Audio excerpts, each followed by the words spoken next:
Hello and welcome to the Fantasy Live Show, Week 14 Utilization Report edition. I'm your host, Ian Hartitz. It is a great day to be great. It's a great day to break down the world famous, critically acclaimed Utilization Report penned by the one, the only Dwain, the Rock McFarland. Mr. Dwain, happy Week 14. Happy Tuesday. Let's go. Happy Tuesday, happy week 14, happy fantasy playoffs for those of you that are playing in high and mid stakes drafts where that's already started. You may have played your week 1 last week, so hopefully you already won. But yeah, man, great day all around. And we had good Monday Night Football. Oh, just kidding. We didn't really have good Monday Night Football, but we're here to break it down. Hey, Dwain, in a few short weeks, we will be dying to relive that Giants-Patriots atrocity. Right. As always, bad Monday Night Football is better than no Monday Night Football, contrary to popular belief. But with that, guys, let's break down some of the key utilization takeaways from Monday Night Football. It's time for our DraftKings opening lines.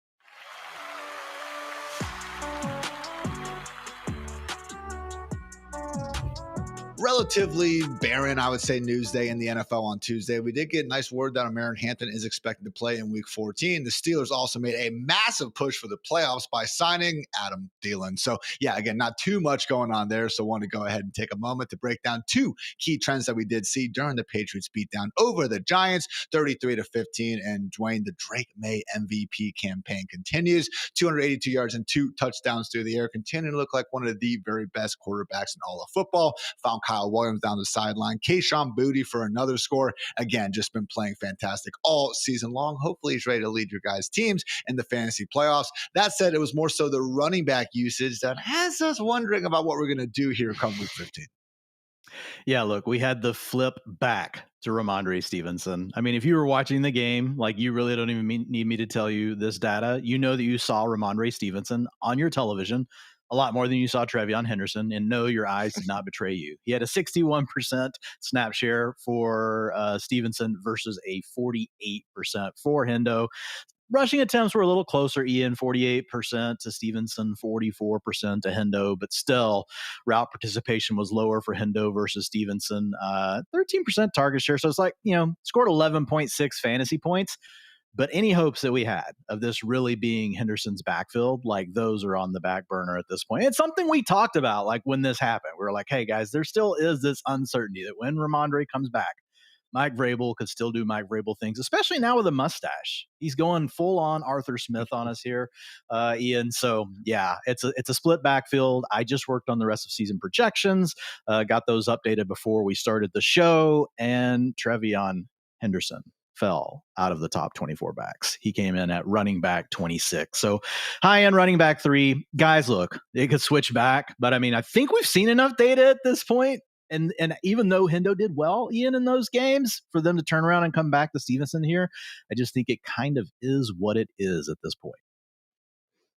Again, it's one of those things where would we like them to feed Henderson more because we draft them more in fantasy football? Yes, but guess what, guys? A big part, you could argue the biggest part of fantasy football isn't trying to necessarily figure out who the best player is. Obviously, that's key, but it's also trying to figure out who the coaches believe the best player to be and who the coaches are going to give the football to. So, again, with Henderson, it's a situation, Dwayne, where he has distanced himself from Stevenson in most metrics you want to look at. Yards per carry this season is 4.8 versus 3.2. Yards over expected per carry, after contact, explosive run play rate. They are all in favor of Henderson. And I realize he might be getting more of those outside sort of runs that are going to lead to more explosive plays than trying to pick up, 2 yards in a cloud of dust with Ramondre up the middle, but certainly disappointing. Did Ramondre come in ahead of Henderson in your rest of season rankings? He came in, they were back to back. I still had Mondre one spot behind because I didn't flip it all the way to this. I just basically split the backfield. You know me, and it's like I take these things in steps. But by next week, yes, he could be ahead of Hendo. So right there together, I wouldn't blame any ranker if you wanted to rank Ramondre ahead of Hendo. Like I wouldn't really have a leg to stand on, like arguing with someone. So I think it really just comes down to how you want to play it. But bottom line, both running back 3s, no longer running back 2s. Did you hear the Mike Vrabel, TreVeyon Henderson comp, Dwayne? No, I just remember that whenever someone asked him about James Cook, he said if we had a player like that, we would feed them. Like, so what did he say now? Joe Buck on the broadcast was like, so, talking to Mike Vrabel, and he was going, this is Mike Vrabel, words, not mine. He goes, I just can't get over how much TreVeyon Henderson reminds me of Jahmyr Gibbs.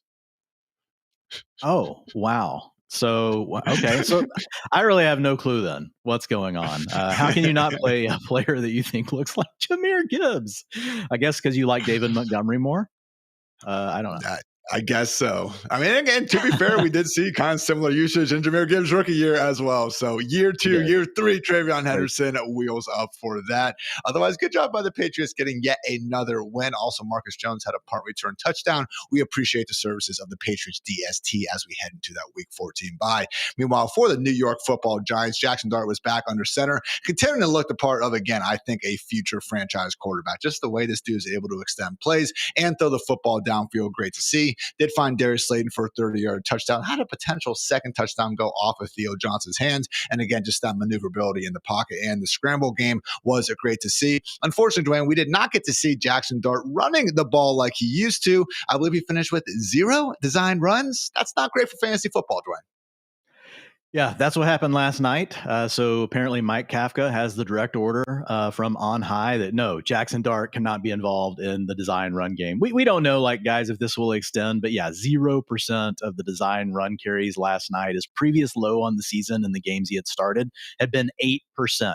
Typically more of a 14 to 15% guy. So this really hurts in fantasy. And a big part of that, Ian, is not just the yards you get on those scrambles. You know, those design rushing attempts, those are where you get the touchdowns down inside the 5-yard line. So we got 11.6 fantasy points from Jackson Dart last night. And it's just going to be a situation where we can't really project him as this guy with, 18, 19 fantasy points per game. I had to bring it down. I didn't completely erase his design rushing attempts. Like, I still gave him 8% on the season. It had him at 16%, so I cut it in half. We'll see what happens next week, but in my rest of season rankings, that moved him from QB 8 down to QB 12.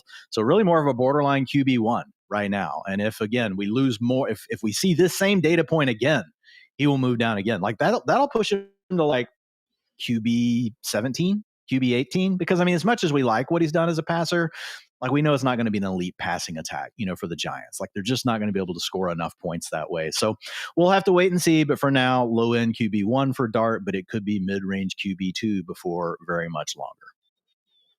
Again, only so much you can do in an offense that, let's face it, isn't exactly littered with playmakers at wide receiver, with all due respect to Darius Slayton, Wan'Dale Robinson, and Isaiah Hodgins. Last 2 notes, guys. Tyrone Tracy did come out after the game and say that hip injury / stinger, not an issue. He said he feels fine. We are tentatively not expecting him to miss any time once the Giants get back from their Week 14 bye. And finally, Dwayne, Younghoe Koo missed the football. Okay. Has that ever happened before? What was that? I don't know. I had the same thought as Jackson Dart on the sideline, just watching that. I've never seen a kicker just literally kick their foot into the ground before it got to the football. Like, me playing golf, that's me on a tee box all the time, man. Like, hitting the ground before I hit the ball, but have never seen a professional kicker do that. Younghoe Koo, man, that's a serious case of the yips. This is like, a closer that suddenly can't hit the strike zone at all, or just any pitcher. Something in his head, man. Something is in that man's head. So it's funny, Drew. I know you're not the biggest college football guy in the world, but if you have tuned in to College Game Day over the years, now Pat McAfee's doing a thing where he basically brings on a random college kid, gives him a chance to make a short field goal for a bunch of money for like scholarship and also for a charity and all that. Okay, I think he started that under the idea, like, I'm going to prove to everyone how hard it is to actually make a field goal. I don't know, man. I've never seen a drunk college kid miss a ball just like Younghoe Koo did. I'm starting to think that kicking is actually way easier than we've all given credit for. Brandon Aubrey was a soccer reject, and his girlfriend or wife, I think at that point, literally saw someone miss a field goal and was like, oh, I think you could do that. So he trained for like 3 years, and now he's the best kicker in the league. Like, these guys are the worst excuses for professionals in the entire NFL, Dwayne. I don't even think that's like an opinion. I think it's a fact. Well, I mean, look, Younghoe Koo may be able to, show up at College Game Day next week because he's probably going to be cut. Like, so I don't know what school he went to, but he should dress up as whatever student, whatever campus they are at, and we'll see if he can come out and make that. I don't even know how far that one is. I think it was 20 yards that they have to make. But I mean, I love that part of College Game Day morning. That's one of my favorite parts. It is great, although I cannot imagine actually being one of the fans that has the balls to actually stand in the front row, man. Those frozen footballs are going to be flying in fast. So we'll see if we can be spelling redemption after Younghoe here soon enough, but certainly was not the case on Monday night. But enough of that, guys. Let's get into the Week 14 utilization. This has been our DraftKings opening lines.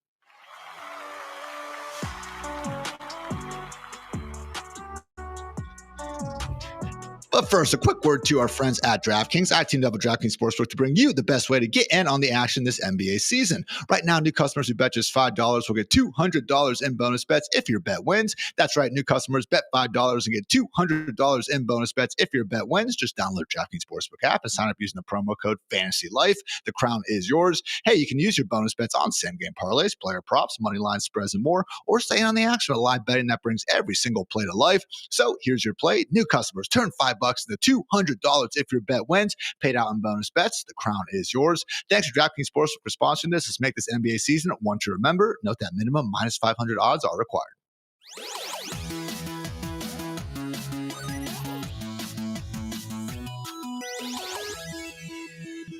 That utilization report jingle you're hearing is, in fact, Dwain McFarland's ringtone. And accordingly, that means it is time to get after it. It's the utilization report presented by DraftKings. First things first, Dwain, it's been a muddled wide receiver room in Green Bay for the better part of the last, 3-4 years, basically ever since Devontae Adams left town. All of a sudden, though, maybe, just maybe, Christian Watson's someone we can trust in fantasy. Yeah, Christian Watson's playing really well. I mean, I think it's super impressive given the fact that it was week 18 of last season when he tore that ACL. I remember hearing him and his dad saying, "Oh, I'll be ready by midseason." And I'm thinking, "Oh man, I don't know about that. Like, might not play in the regular season," was kind of my original thought. But he and his dad they held true to their word, Ian, and he's been really good over the last 4 games since taking over a full-time role. As full of a time role as we can call it with the Packers, there's nobody here that's going to have a 95% route participation, guys. But, if you can be in that 80-84% range, that's the starter on the Packers. And that's where Christian Watson has been. I think the big thing with him, Ian, is we know, and we've seen it over the years, like this is just a guy that can really score from anywhere on the field. You can get the ball to him in the short game, intermediate. You can just throw it over the top of the defense. And he really can do all of these things. And we do have the potential here, like with Jaden Reed, the 21-day practice window opened last week. There is a chance he's going to play this week. Sounds like Matthew Golden is trending towards playing this week. But want your thoughts here. I don't know how much that impacts Christian Watson because he really is the guy that can open up the rest of the offense because he has that vertical presence that helps push that vertical boundary, keeps the safeties back, and it just opens everything up for all the guys underneath, helps the run game out. So I don't think his role is going to change too much when those guys are back. You could argue, there's going to be a little more target competition. He's got a 26% target share over the last 4 games. I don't know that he keeps that up. Maybe it's like 23, 24, but because of his playmaking ability and all the different ways he can win, it just doesn't worry me too much. No, not at all. I think Dontavian Wicks will end up being the odd man out. Dobbs, Watson, and probably Jaden Reed, as much as we would love to see Matthew Golden take a step forward, really live up in that first-round billing. I mean, Watson, to your point, has pretty easily, I think, been their most explosive, most consistent, also downfield threat. So as things stand right now, Dwayne, I got my early ranks up on fantasylife.com. I do not have Reed or Golden in there yet, but I don't think I'd exactly have Watson crashing down the ranks from his status as my wide receiver 23. So that it's ahead of guys like Michael Roma-Dunze, Terry McLaurin, Jacoby Myers, which, again, a few short weeks ago, Dwayne, I did not dream that we would be able to have Watson up there in the top 24. The bye weeks are certainly helping, but it sounds like you're willing to basically, be drinking the same sort of, truth, whatever we're kind of hoping for, the propaganda. Come on, Christian. Drinking the truth, man. We're drinking the truth. Yeah. So a couple things here. Number one, worked on the rest of the season projections. He came in as the wide receiver 29 the rest of the way. Obviously, that's with everyone included. So what you just said, with bye weeks, having 4 teams out, it makes sense that he would be right there at that low end wide receiver 2 territory. The other thing to point out, his utilization score over this period has been a 73. If we look at his historical comps, Ian, they've averaged 14.4 fantasy points. 69% of them have been top 24 wide receivers. So the next biggest group is that wide receiver 3 bucket where 29% of the guys came in. Most of them are wide receiver 2s, 56% of them. So I think that bodes really well. Borderline wide receiver 2, mid-range wide receiver 3 with upside, somewhere in that range. And so, week with 4 teams on bye, I think where you've got him makes a lot of sense to me. Drinking that low-end wide receiver 2, Christian Watson Kool-Aid. I am with you there. Dwayne, another wide receiver who has been playing some good ball recently. A.D. Mitchell for the Jets. Jets. Still the wide receiver 1 for in New York for at least another week. Garrett Wilson with that knee injury. Again, out until at least week 15. But who's to say it couldn't be longer with Mitchell? Dwayne, it's a situation where I don't want to completely freak out about one game. Let's face it, the 2 before. I think he had 52 scoreless yards. But end of the day, you only see so many wide receivers on the waiver waiver wire, particularly at this point in the season, who have the sort of target share and, man, the air yard shares that we're seeing from AD Mitchell right now. Yeah, and I think the other thing with Mitchell is the underlying data for his career, even though he hasn't always been in a full-time role, also matches what we've seen now that he is in a full-time role. So his career targets per route run, 27%. That's wide receiver one worthy if you go back and look at the last 10 years.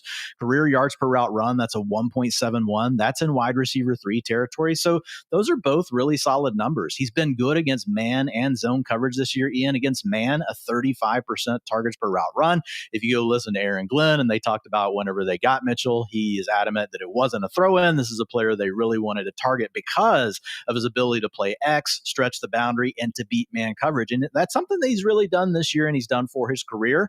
If you look at him against zone, 25% targets per route run. So, yeah, I think there's a lot of things to like here about AD Mitchell.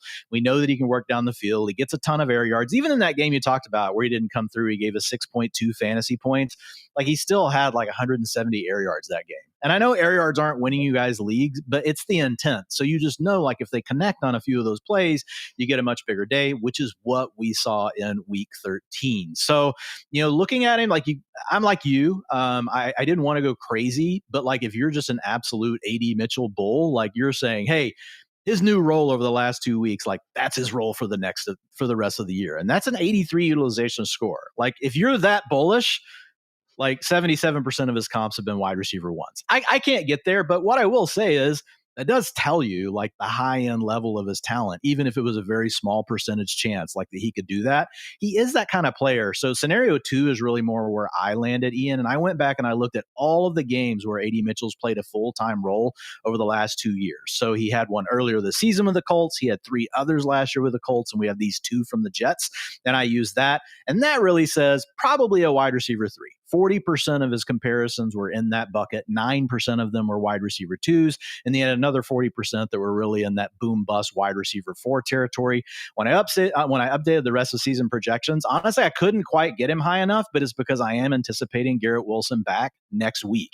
And so I couldn't just give him this huge target share. I did make him the wide receiver 2 the rest of the way. John Mechie as the wide receiver 3, probably kicking inside to the slot when we see Wilson back. So I think the takeaway is for this week, you probably have a wide receiver 3 with 4 teams on bye, and he could boom for you. When we get Garrett Wilson back, I think probably looking at him as a boom bust wide receiver 4 is the best way to think about it. But hey, man, like, he could still come through. It could be him and Garrett Wilson really just getting everything the rest of the way, and Tyrod Taylor just feeding those 2 players.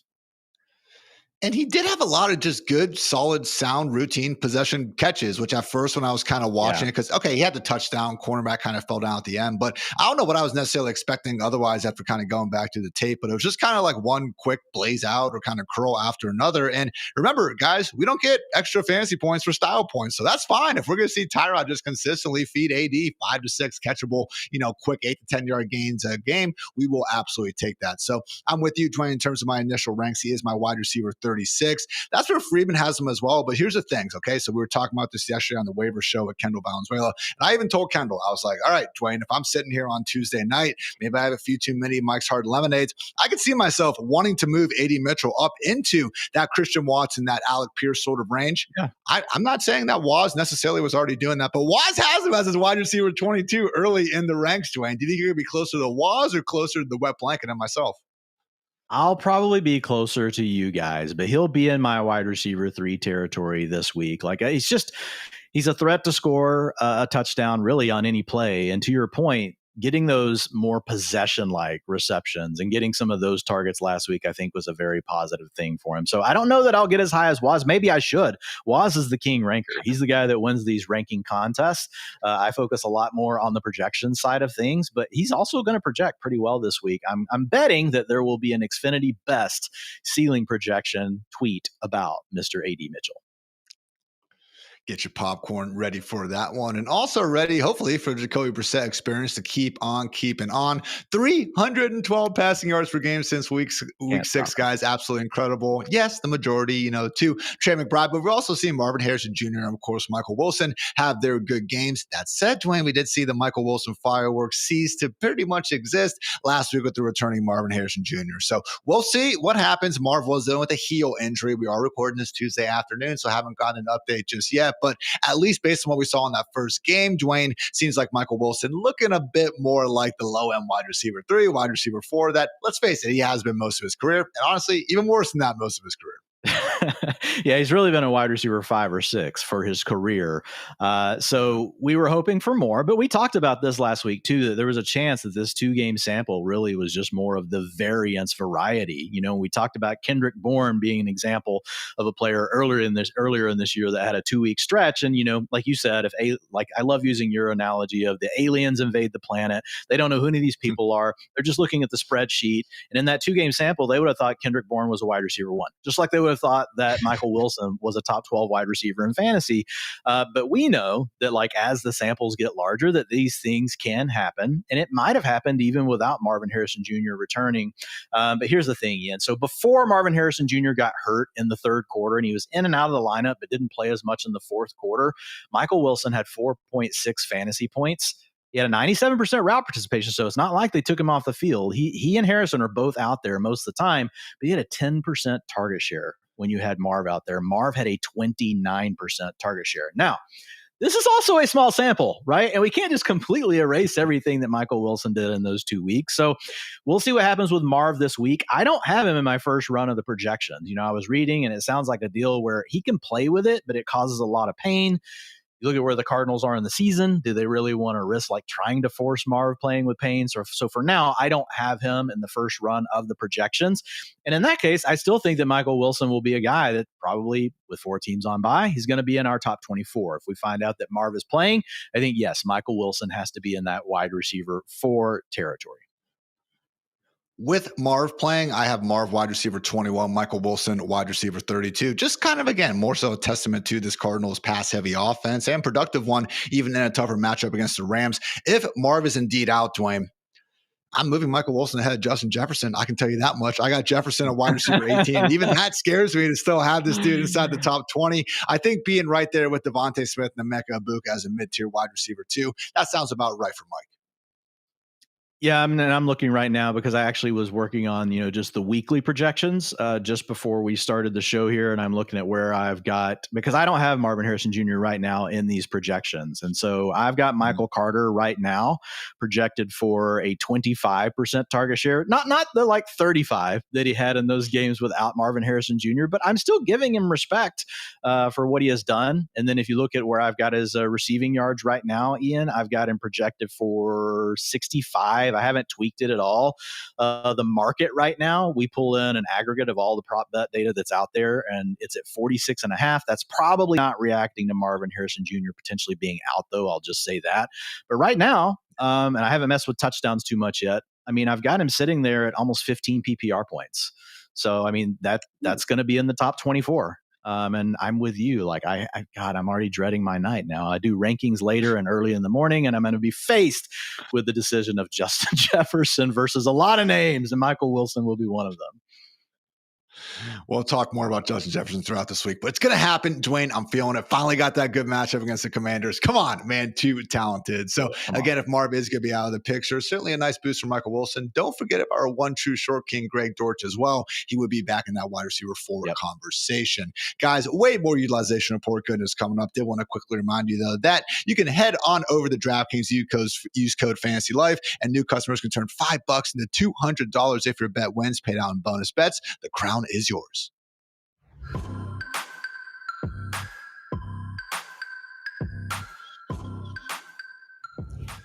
Breaking down the utilization report on the Fantasy Life Show and keeping on, Dwain, with a look at R.J. Harvey, someone who the masses were dying to see overtake J.K. Dobbins for the starting job.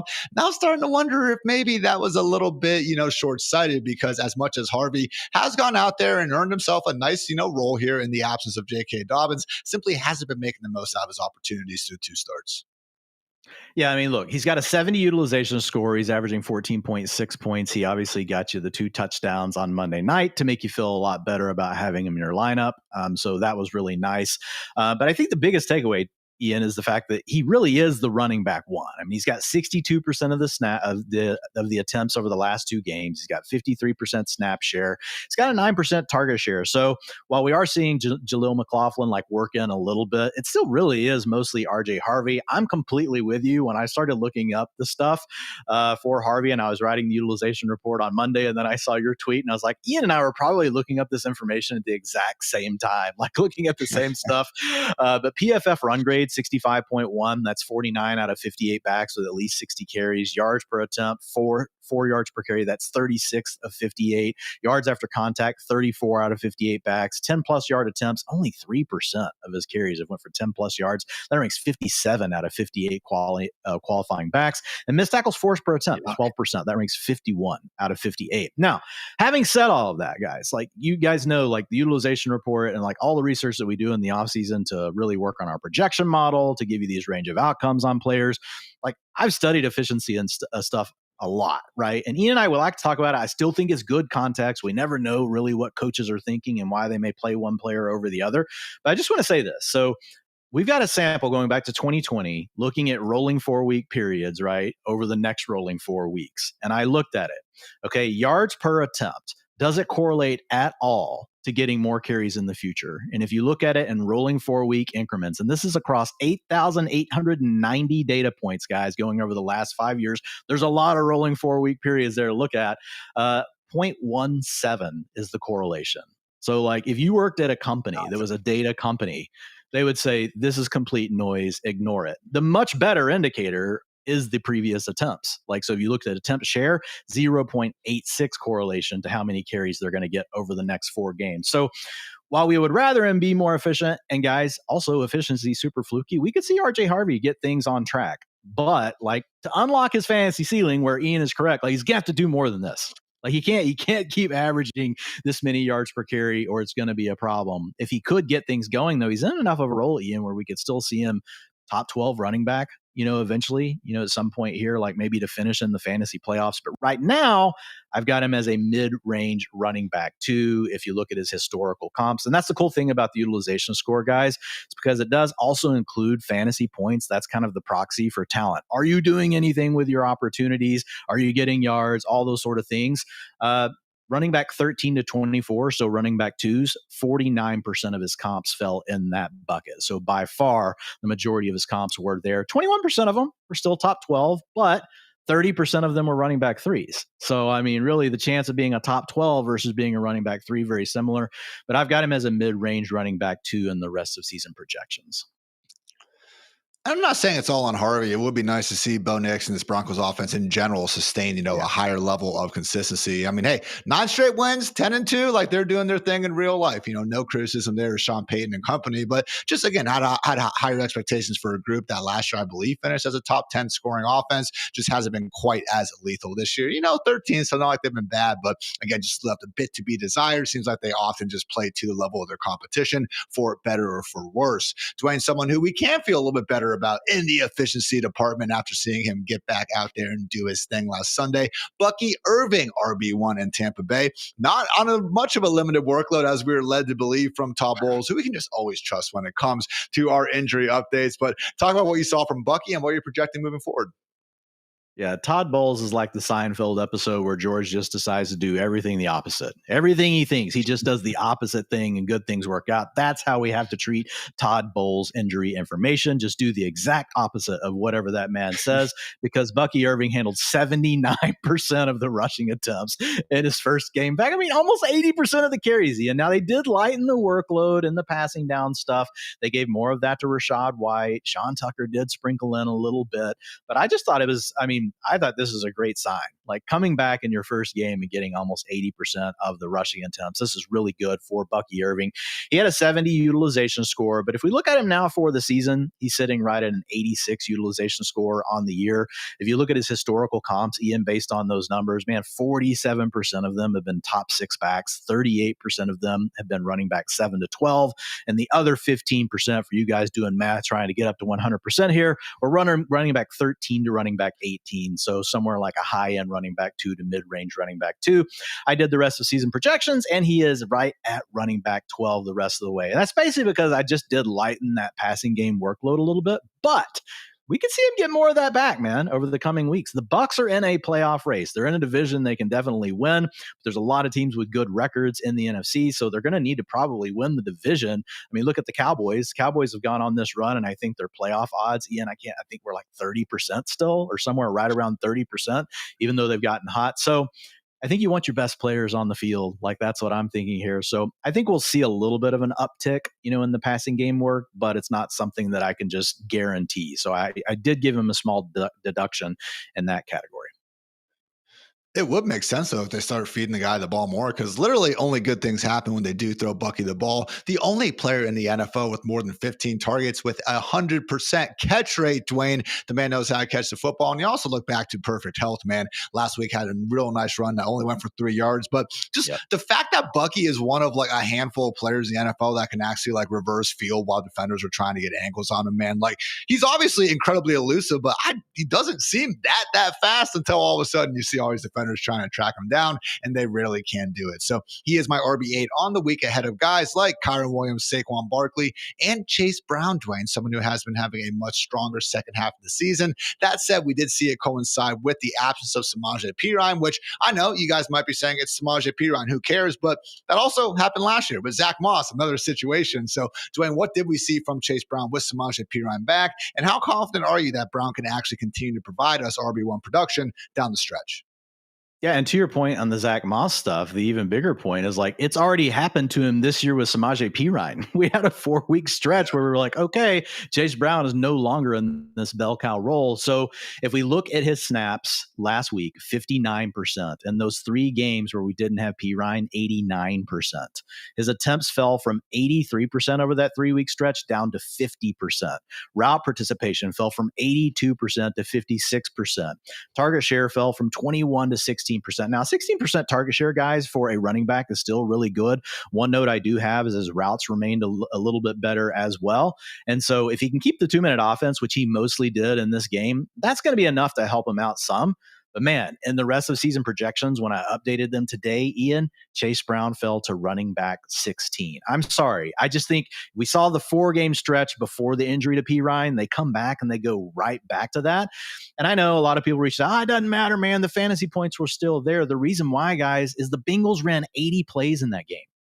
The Bengals on average run 63.5 plays per game. They're not going to run 80 every single week. So that additional volume that they got from plays is ultimately what ended up masking these percentages, because it made it look like he still got to his normal rushing attempts, his normal targets, all those sort of things, but really he didn't. If we didn't have this 4 games before the injury to Perine, where, it looked like almost exactly like this, I don't think we'd be freaking out. We'd be like, okay, guys, it's one data point. We'll just kind of chill here for a little bit and see what happens.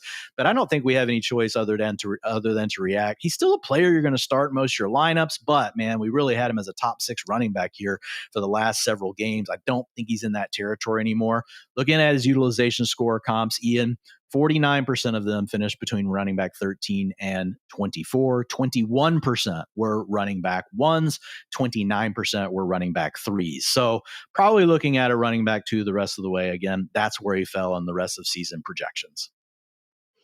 Again, still someone that I imagine most of us are going to be starting regardless. But it was disappointing to see, Dwain, especially given how quickly they brought Perine back into it. Given how well Chase Brown has been playing, man. He's averaged north of 5 yards per carry in 5 of his last 6 games. He's on a 6-game streak right now with over 100 total yards in each and every one. So rest of the schedule for the Bengals, we got the Bills, Ravens, Dolphins, and Cardinals. So hopefully that's a good enough mix of fantasy-friendly shootouts with the Bills and Ravens, and then hopefully smashable, front 7 matchups against the Cardinals and Dolphins. But yeah, I can't feel quite as good about Chase Brown as we could a short week ago. That said, Dwain, we certainly feel better about Chase Brown than Rico Dowdle, who, yes, is going to be resting on a bye. But once we get back to week 15, Dwain, I was actually talking this morning on the Pat Mayo show with my friend Jake Seeley about like where we would be ranking these Panthers running backs if they were playing this week. I think the answer is for both of them, man, outside the top 20. So talk about what we've seen from Rico Dowdle's workload getting eaten into heavily by Chuba Hubbard. Yeah, and what's interesting is, just what we were talking about with efficiency and does it really predict future carries? You just gave 2 other great examples. Chase Brown was not very efficient early in the year, and then he got really efficient And then they bring Perine back and they don't give him more work. And then we saw Rico Dowdle actually take over a backfield, maybe because he was the more efficient back. And it's what we were seeing as fantasy managers. And it appears like the coaches saw that. But guess what? Chuba Hubbard, that bad efficiency, it's now gone. Now Chuba Hubbard's playing good. Rico Dowdle's not playing bad, but Hubbard honestly is playing a little better than him right now. And we did see this in week 13. 58% of the snaps went to Chuba Hubbard, 49% of the rushing attempts. So still 51% of the carries going to Rico Dowdle. It looked like it was going to be way worse than that, but they did kind of load Rico Dowdle up in the second half of that game in that upset over the Rams. So I am with both of you guys. I am with you and Mr. Seeley. These are honestly on a full slate. They're both running back threes. In a week where we've got, 4 teams on bye. Yeah, we're looking at which one do you want to put in the low end running back 2 conversation and which one is really probably more the high end running back 3. Man, we've just seen this. It's just actually, it's kind of crazy right now. This Chase Brown Perine thing. We've got the Charbonnet Kenneth Walker splits going. We've got the Henderson Ramondre Stevenson splits. Now we've got the Carolina splits going. It's like, can we not have like just a back take over a backfield? And I get it, guys. Like, again, this is a fantasy show. We just want to score fantasy points. We get why NFL coaches do it. We get why teams do it. And a lot of these players, both guys they're valuable. Both guys are good players. So it's nothing against them, but it makes it really tough in fantasy. So yeah, Hubbard downgrades to running back 3 territory, Hubbard up. Go Dowdle downgrading to running back 3 status the rest of the way. And I'm happy you did bring up the point where, again, Chuba's playing better. These last 5 games, guys, Chuba actually is averaging more yards per carry than Rico. He's averaging more yards per reception as well. Maybe he did just try to come back from that calf injury a little bit too early. Again, as much as we try to cover the injuries with these guys, we just never quite know fully what they are dealing with. So good stuff there, Dwain. Plenty of more utilization goodness to come. First, though, quick word to our friends over at Xfinity.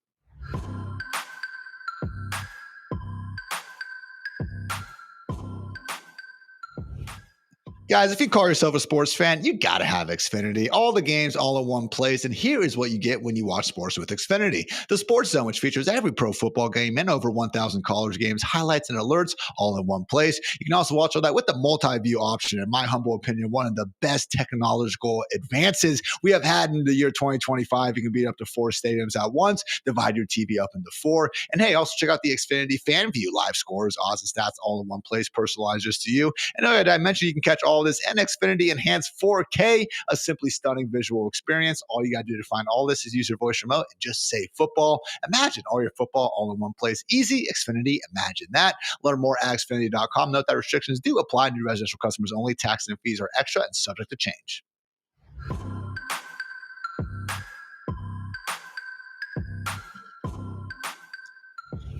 Breaking down the utilization report here on the Fantasy Life Show. And Dwain, as much as this year hasn't been a massive disappointment for Ashton Genty, it might feel like that, but I swear to God, the guy is the RB13 in PPR points per game. And you could honestly, if you wanted to do the kind of games played thing, bump Cam Scatterboo and Amari and Hampton out of that. And now you're talking about an RB11. So yeah, it's been disappointing, again, relative to some of the expectations, but the volume has gotten there. But accordingly, Dwain, the volume's gotten in there, but that doesn't mean he's not underperforming with that volume he's had.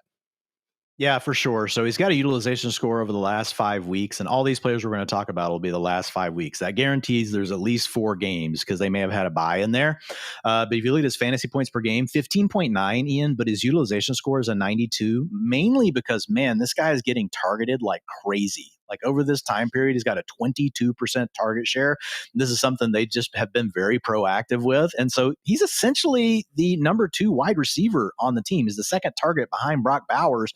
None of that's really going to Trey Tucker at this point, and that's really helped him. But to your point, he's averaged 15.9 points. His utilization score comps have averaged 19.1. But what that also means, guys, room for positive regression. And remember, the utilization score is already docking him for not being really good in the fantasy box score. But if you look at his comps, Ian, historically, 72% of them have been top 6 running backs. 20% have been running back 7 to running back 12. He's got some tough matchups coming up, so we can't completely dismiss those. But again, if we're going to look at one thing and you get to only base your running back decisions on one thing, the one thing you're going to look at is volume. And this is a first round pick that they're loading up, and it's not going away. They're just going to continue giving him these carries for the rest of the year. Despite the offensive line looking absolutely terrible and some of these tough matchups, I still think there's room for positive regression. In fact, the kind of a player that people are going to fade in some of these bad matchups, it would be a really good like daily fantasy play, because you know how it goes. It's like, oh man, terrible matchup. Nobody's going to play him. He's really a low owned player. And suddenly he goes off for 30 points. Why? Because he's just getting all these opportunities, man. And we know that he's still a good player.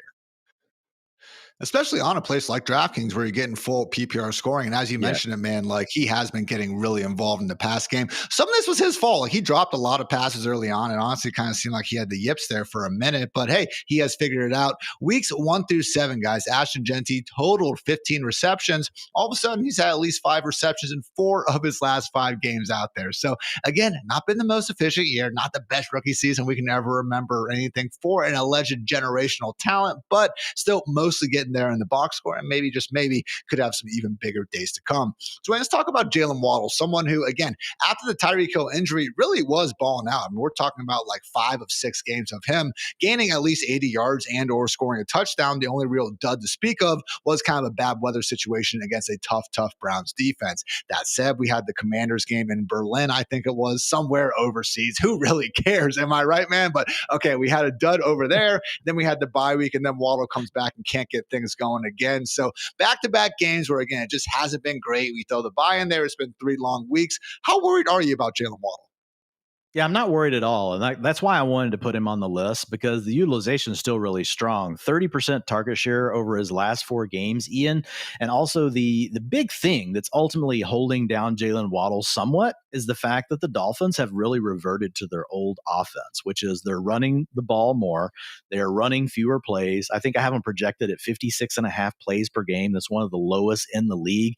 That's a trend that we saw early in the year. They got away from it, and now they've gone back to it. But if you look at the last 2 years, they've had low play volume. So one of these teams, they like to come up to the line. They're during the play clock all the way down to the last second. And they have a lot of motion and different things they're trying to get set, which are also factors there. But man, the target shares are still there, and the offense is actually playing better. So now that they've kind of like gone back to their roots, the offense overall is performing better. But if you look at his utilization score over the last 5 weeks, it's at a 72, Ian. He's averaging 12.2 fantasy points per game, but his historical comps have averaged 14.1. And 53% of them have finished between wide receiver 13 and wide receiver 24, with 8% of them squeaking into the top 12. So yeah, I'm not feeling bad about Jalen Waddle. I think he's still a very strong wide receiver 2. Rest of season projections today, he came out as the wide receiver 16 the rest of the way. Good matchup this week against the Jets secondary that he didn't exactly boom against earlier in this season, but he has had some big games against in the past. My only concern, Dwayne, I wonder if this foot injury is something, because he didn't have it before their bye week, and then all of a sudden it popped up after. It leads me to believe maybe he suffered it actually in that Commanders game. So that would be the one thing to keep an eye on. He was limited on, like, I think Wednesday last week, and then he practiced in full, and they didn't have a designation. But again, just one of these things where we don't know if he just stepped on a thumbtack or if he's actively dealing with some bad foot injury that's going to require surgery later. So we'll see there. But again, that would be my only concern here with Waddle moving forward. Someone I think we do got to have at this point some bigger concerns for is Emeka Egbuka, someone who, again, was looking like one of the freaking greatest rookie wide receivers we've seen through the first 5 weeks of the season. And that is not even hyperbole, guys. You looked at the fantasy points per game, and it was up there with guys like Justin Jefferson and Jamar Chase in terms of what they had done at the start of their careers. Simply hasn't been great ever since. So talk about Emeka Egbuka, Dwayne, underperforming his utilization score, and if you're confident that he can rebound here down the stretch. Yeah, so my thought on Emeka Egbuka is like, I'm worried because like it hasn't been good, but at the same time, all the underlying data is still there. So his utilization score over the last 5 games is a 73. He's averaged 11.7 fantasy points. His historical comps have averaged 14.4. And again, we're already docking him for having bad fantasy performances. That's ultimately what's dragging his utilization score down. If this was a raw utilization score without his performances in there, it would be really high because the targets, the air yards, all those things are there. But it's just been a little bit of a struggle. And honestly, Ian, you can look across the entire Buccaneers roster. I mean, we've got Chris Godwin is sitting at like a 55% completion rate. Mike Evans is like a 50% or something like that on the year. So I don't know what's up, but like Baker's overall like completion percentage, while it's down versus last year, it's not terrible. Like I've got him projected at 63%. I guess it's because he's completing all these passes to the backs and Kate Otten underneath. But the receivers down the field, that has been the problem. Tez Johnson is another one. But when you look at Igbukah and you look at the utilization score, it does say that, like, look, this is still a player that is going to have big games in the coming weeks. 56% of his comparisons have been wide receiver twos. 13% of them have been wide receiver ones. To your point, early in the year when he was scoring points and getting the utilization, like he had a utilization score that screamed that he was a wide receiver one. So he has moved down from there. But again, 11.7 points over the last 5 weeks. His historical comps are at 14.4. That's still a very strong wide receiver two. And the rest of season projections, that's also where he came out. He came out right around Waddle as a mid-range wide receiver two. Do you have any thoughts in the relationship between like a player's separation, their open score, whatever kind of metric you want to use, versus their catchable target rate? Because that's kind of the only thing I can look at here, because I've seen the catchable target rate for Igbukah week 6 through 13. It's only 51%, but I'm just confused, man, because it's 51% for Igbukah. It's 70% for Tez Johnson. It's 79% for Sterling Shepard. Both those guys are actually top 15 in ESPN's open score. Igbukah is like bottom 6 right now. Like, don't you think it would make sense that you're going to have a lower catchable target rate if you're not exactly getting wide open as much as these other guys? Well, he is also working deeper than all the other wide receivers, and there's an inverse relationship, right, between your ADOT and your catchable targets, because typically you are going to be throwing into tighter coverage. The quarterbacks are less accurate the further the ball goes down the field, and also more chance that you're going to have double coverage, right, with a safety coming over the top, trying to break up the pass at the end. So the deep ball stuff is definitely part of it. As far as separation, like, I have researched that data when you and I worked together at PFF, and I had access to all of that. I did find that players, when they catch a ball when they're open, they get more yards after the catch. When they catch a ball with more, when they're targeted with more separation, their catch rate is also higher. So while separation itself doesn't like correlate to more fantasy points, it's really more of a descriptive stat, at least all the ones that I've researched. It can help with something like this. And so I do think there is some merit to that. And I think a big part of it is how much Igbukah works downfield versus the underneath stuff that those other guys you talked about, where they're not having some of the same challenges with Baker. And that is the outliers I see that have the bad, separation scores. Alec Pierce, Nico Collins. I don't think they're bad separators. I think they're working downfield more than a lot of these other guys. So I'm with you on Igbukah sitting in that. Again, the raw catchable target rate, I don't think always tells the whole story. So it's, again, something where we have so many variables we're trying to analyze with these guys. And they are just numbers in a spreadsheet at the end of the day. But one of these years, Dwayne, we're going to completely crack everything and just have 100% perfect projections. Can't not wait for it that day. Also, cannot wait to finish up this Fantasy Live show. First, though, a quick word to our friends over at Mike's Hard Lemonade.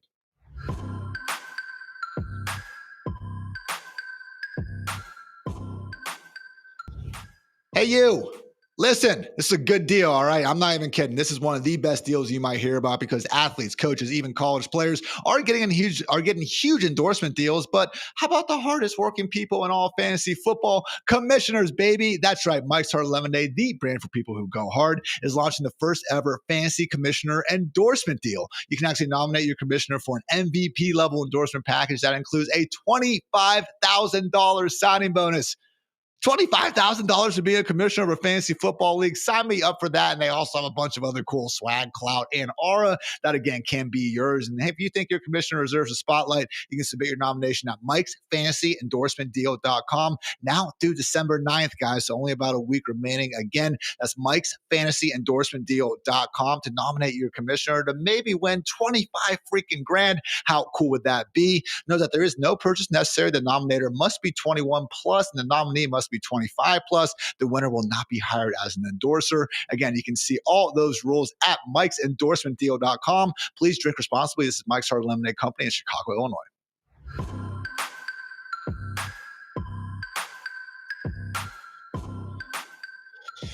We got some risers and fallers here with the utilization report score, Dwayne, starting off with Alvin Kamara's backup turned starter in New Orleans. Devin Neal, we didn't exactly know if his week 12 utilization was going to stick, given the fact that it was a mid-game injury. Things look pretty good after week 13, though. Yeah, they look better because in week 12, they just let Taysom Hill act as the running back one, basically, even though Neal was running the route. So we saw him come out here with Alvin Kamara out, and he got 58% of the rushing attempts in this game. And the route participation rate was also still there at a 71%.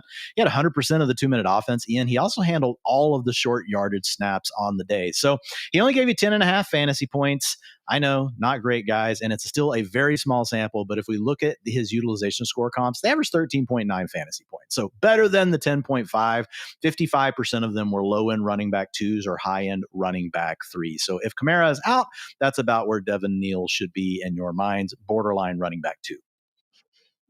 Neal on the rise. Unfortunately, DeAndre Swift on the fall. Not that he's playing bad and everything, but again, Dwayne, it's just a situation where there's only so much you can expect from any running back that is stuck in the sort of 50-50 split. That Swift finds himself in Chicago right now. Right. And you just hit the nail on the head. This has turned from being more of a 60-40. It was a 70-30 to start the year. Then it became a 60-40. Then we had the fumble game where we didn't know really what to make of it. And then last week, the game after that, we had that true more 50-50 split. This is more of a 1A, 1B scenario.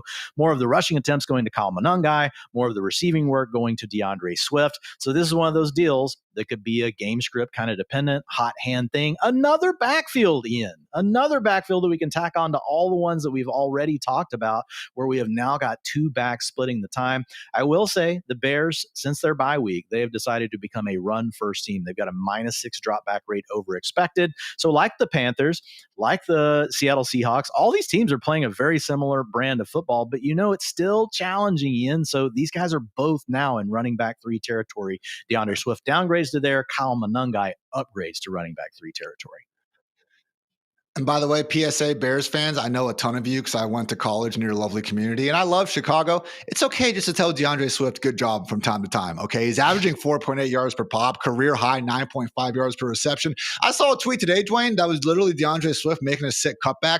And the takeaway was, what a job by Eric Bieniemy just coaching up DeAndre Swift so he could actually make this read and cut. Come on, man. The dude's playing good football. Give him some credit. All right. The offensive line and Ben Johnson are cool too, but DeAndre Swift having himself a nice year. For the number 1 seed Bears, what a time to be alive. Dwayne, getting back to the glass half full side of things, A.J. Brown, a mere few weeks after telling everyone to trade him in fantasy football, hopefully he didn't listen because the utilization score, it's trending up. Yeah, since he said that, he has a utilization score of 97, Ian. So it's up. His utilization score, it's really hard for full-time players that have played the whole year to move their utilization score this much over a 3-week span. It's moved 12 points, and he now sits at a 75 for the season. He's averaged 24 fantasy points over these last 3 games. He's had 12, 10, and 12 targets with 130, 92, 147 air yards. So absolutely getting lit up. The big challenge here, Ian, I asked this, is like, we still have a team with the Eagles. They're not winning these games. They've lost 2 of 3 of these games where they're feeding A.J. Brown. We know they have a tendency to want to run the ball. We still have Devontae Smith there. We still have Dallas Goedert there. So as much as I'm excited about A.J. Brown and what he's doing, I don't think we can take this and just say this is what it's going to look like for the rest of the year. I still think the best thing to do here is lean into his utilization score over the entire season because he was already getting those targets before, but the offense was different. And so when you look at this 75, his historical comps have averaged 14.8. Sorry, guys, not the 24 we've had from the last 3 games, but you clearly know the ceiling is there. A.J. Brown can have these kind of ceiling games, and he could stay hot, and we could see it the rest of the year. But I'll just say this, 22% of his comps were low-end wide receiver 1s, Ian. 30% of them were high-end wide receiver 2s. So I think borderline wide receiver 1, high-end wide receiver 2, if you wanted to call him a mid-range wide receiver 2, I think all of those are fair depending on the way you want to look at Brown. But just remember, guys, all the problems that caused him issues for this season, they can crop up again at any second with this offense. The idea, though, that A.J. Brown going nuts the last 2 weeks has somehow contributed to the Eagles losing football games absolutely kills me, Dwayne. He's had 22 targets. He's caught 18 of them, 3 touchdowns, 4 incomplete targets. I don't think that's a problem. Maybe it's because you can't run the football. Just saying, maybe it could be something there. I don't think it's a problem either, but we know how coaches do. Yeah. Oh, yeah, 100% there. So I get it. I just, I still see A.J. Brown getting slander out there. I, for one, will not stand for it. So someone that maybe does deserve slander, but I don't know, man. Ricky Pearsall's utilization score is trending down. This kind of happened last year where he had a 3 or 4 game stretch and just did nothing. So maybe he is just still hurt. I don't know because he was freaking awesome to start the season, but has been, pretty much the opposite of awesome ever since returning from injury, Dwayne. Yeah, I mean, there's also a chance he's not good. I don't want to say that. He's still a young player, but he wasn't someone that graded out super well in the rookie supermodel. The rookie supermodel saw it as a reach with where the 49ers took him in the draft. Now, the rookie supermodel is something that a nerd built in a basement. I am not an NFL team spending $1 billion on scouting players, so I will acquiesce to the 49ers on their talent evaluations. But yeah, the utilization score, the big thing here, it's down 17 points since returning to the lineup. To your point, Ian, he was doing really well early in the year, catching a lot of these deep balls down the field, and that was helping us out in the fantasy box scores. But last 3 games, averaging 2.4 fantasy points per game, a utilization score of 31. So Juwan Jennings looking healthy, George Kittle looking healthy. Those 2 guys are getting fed a lot more. Still a chance like Pearsall could turn things around, but there's also a slight chance we get Brandon Ayuk back. I know today the quote from Lynch was hopeful. So whatever that means, guys, way to go, Brandon Ayuk. Way to screw yourself out of all that guaranteed money. Not sure what you are doing. That's almost as bad as Abdul Carter. Actually, that's worse than Abdul Carter. I'm going to leave Abdul Carter alone on that one. But Pearsall, yeah, man, borderline wide receiver 4 at this point, Ian. And when I was doing the projections today, at first he came in at like 60, and I was like, okay, like I got to kind of look at this. I think I got him up to like 52, but I don't know, man. Like, I mean, he's not doing a lot, and the other guys are getting fed, and CMC has a 22% target share. So what are you going to do? Certainly prefer Juwan Jennings for a actually pretty friendly stretch run there for the 49ers following their week 14 bye. A couple times before we get out of here, Zach Ertz, Dwayne, utilization score trending up. And I think he's almost like the anti-Cade Otton. Cade Otton starts to have good games when he's the only guy left in Tampa Bay and he does good things. I think it makes sense that when Terry McLaurin comes back, that's when Zach Ertz, a little bit less attention from the defense. Then he can start roaming around the intermediate areas of the field and getting back to doing Zach Ertz things. You think I might be onto something there? I like that. I like that theory because really he and Debo work the same areas, and they don't have a player right now to stretch the vertical boundary until they got Terry McLaurin back. The one guy they were trying to do that with was really Luke McCaffrey, and then he got hurt. So yeah, I like it. 24, 29, and 29% target shares over the last 3 games. He only had Terry McLaurin for this last one, but he has improved his utilization score by 7 points over the last 4 weeks. So a 92 over that stretch with 12.8 fantasy points per game. So low end tight end 1, but there was a guy that was looking more like a mid-range tight end 2. So yeah, I like your call on that. My tight end 12 on the week. Someone below Mr. Zach Ertz, though. Dallas Goedert, Dwayne, could not stop scoring touchdowns, a short month or 2 ago. All of a sudden, though, now has 43, 24, 20, and 27 scoreless yards in his last 4 games. Yikes. Yeah, look, and this is some of that ebb and flow stuff, where we're seeing A.J. Brown going nuts and Dallas Goedert isn't. Earlier in the year, we saw Dallas Goedert scoring the fantasy points and A.J. Brown wasn't. So we know these players are still all going to be on the field, and this is one of those things where you don't want to take it as a trend, meaning that Dallas Goedert's going to be terrible for the rest of the year.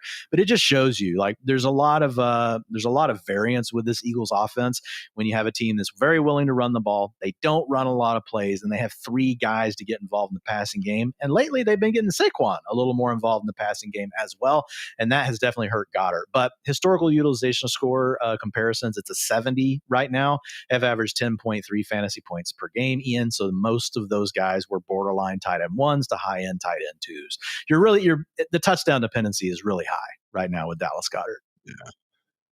And it really was just a lot of, I don't want to say fluky, but like very deliberately designed plays inside the 10-yard line with the Eagles, riding out struggle bus a little bit, simply haven't been there as often recently. So guys, if you like what you heard today, make sure you check out Dwayne's utilization report for free over at fantasylife.com. Has everything we talked about and much, much more there. Again, one of the best pieces of content that you can find in this lovely fantasy football industry. But yep, that's going to do it here for us here today. If you like the show, please like the show. Always appreciate you guys hitting that subscribe button as well. So for Dwayne, for producer Matt, for producer Kelsey, I'm Ian. Thanks again for tuning into the Fantasy Life Show. And until next time, take care, everybody.